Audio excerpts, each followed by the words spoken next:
കർക്കിടക ഒന്ന് രാമായണ മാസം തുടങ്ങി. അപ്പൊ കാലത്തിന്റെ കുളി കഴിഞ്ഞ് വേഗം പൂജാറൂമിൽ കയറിയിട്ട് പ്രാർത്ഥിക്കുകയാണ്. കാലത്ത് അമ്മ വിളക്കൊക്കെ വെച്ചിട്ട് അമ്പലത്തിൽ പോയിട്ടുണ്ടായിരുന്നു. ഇനി അങ്ങോട്ട് ഒരു ഭക്തിയുടെ ഒരു മാസമാണ് കേട്ടോ ഈ മാസം. അങ്ങനെ കുളിയൊക്കെ കഴിഞ്ഞ് പൂജാറൂമിൽ കയറിയിട്ടോ. അപ്പോഴേക്കും അവൻ അവിടെ ഒരു ശർക്കര കണ്ടുവച്ചു. അച്ഛമ്മ കാലത്തിനെ പറഞ്ഞിട്ടുണ്ടായിരുന്നു കേട്ടോ ഈ സ്വാമിക്ക് വെച്ചിട്ടുണ്ടായിരുന്ന ഈ ശർക്കര ഉണ്ണിക്കുട്ടനെ കൊടുക്കണം. കാരണം ഉണ്ണിക്കുട്ടൻ ശർക്കര കൊതിയനാണ്.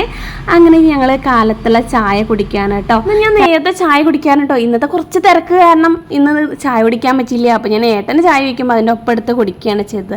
പിന്നെ ഇന്ന് കർക്കിടക മാസം വേറെ വിശേഷം കൂടി ഉണ്ട് കേട്ടോ. എന്ന് വെച്ചാൽ നമ്മുടെ ഈ കർക്കിടക മാസത്തിൽ 30 ദിവസം നമ്മൾ പച്ചക്കുറി ഇടും കേട്ടോ. ഈ പഠിക്കുന്ന സമയത്താണ് മെയിനായിട്ട് എപ്പോഴും ഇട്ട് പോയിരുന്നത്. ഇപ്പോൾ ഒന്നും അങ്ങനെ ഇടാറില്ല. എന്താണെന്ന് വെച്ചാൽ മുക്കുറ്റിയാണ് കേട്ടോ. നമ്മൾ ഈ പൂക്കളത്തിലൊക്കെ ഇടില്ലേ മുക്കുറ്റി പൂ, ആ ഒരു തൈ നമ്മളിങ്ങനെ ജസ്റ്റ് എടുത്തിട്ടാണ് കേട്ടോ കുറി ഇടുന്നത്. അപ്പൊ ഇതാണ് നമ്മുടെ മുക്കുറ്റി. ഈ കർക്കിടക മാസത്തിലുള്ള പ്രത്യേകതയാണ് കേട്ടോ. ഈ മാസം മൊത്തം ഈ പച്ചക്കുറിയാണ് ഇനി നമ്മൾ ഇടുക.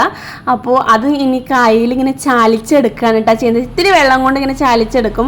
ഇനി ഞാൻ പഠിക്കുന്ന സമയത്തൊക്കെ എന്നും നമ്മൾ ഇങ്ങനെ ഈ കുറി ഇട്ടിട്ടാണ് കേട്ടോ പോവുക. അപ്പൊ എല്ലാവരും ചോദിക്കും എവിടുന്ന് ഈ പച്ചക്കുറി എന്ന്. ഒരുവിധ ആൾക്കാർക്ക് അറിയാത്ത ആൾക്കാരും ഉണ്ട് കേട്ടോ. അപ്പൊ ഈ ഒരു മാസം നമ്മൾ ഈ പച്ചക്കുറി ഇടും. നമ്മൾ സീതാദേവിക്കൊക്കെ വേണ്ടിയിട്ടുള്ള ഒരു കുറിയാന്നാണ് പറയുന്നത്. എനിക്ക് അത്രേ അറിയുള്ളൂ കേട്ടോ. പിന്നെ നേരെ ഞാൻ അവിടുന്ന് അമ്പലത്തേക്ക് പോവാണ് ചെയ്തത്. എന്റെ തൊട്ടടുത്തുള്ള കൃഷ്ണമ്പലത്തേക്കാണ് കേട്ടോ പോണ്.